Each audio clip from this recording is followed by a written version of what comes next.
En France, sur les OGM, l'opacité est la règle. En 2003, l'entreprise américaine Monsanto, qui fabrique des OGM, a réalisé une étude sur leurs incidences pour l'organisme. Pour cette étude, des scientifiques ont nourri des rats avec des OGM pendant 90 jours. Leur conclusion, il n'y aurait aucune séquelle pour la santé.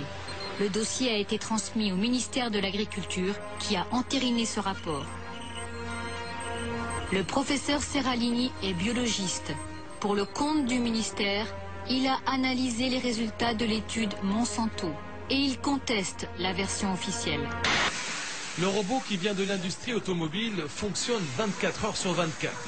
Il identifie les bêtes grâce à leur collier électronique. En moyenne, les vaches se font traire 3 fois par jour. Pour les inciter à donner leur lait, rien de tel que des granulés. C'est pendant le repas que le robot se glisse sous la bête.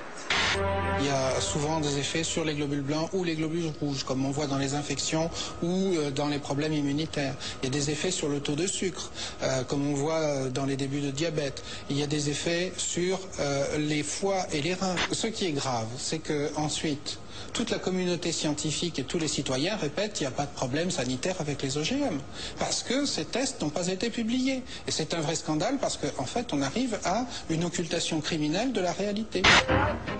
L'étude secrète, la voici. Un gros bloc de papier sur la table, 1139 pages de chiffres analysant les organes des rats qui ont mangé l'OGM.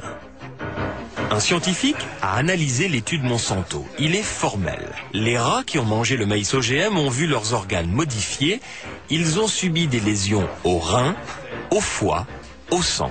La Commission européenne de Bruxelles autorise le maïs Monsanto à l'alimentation en Europe.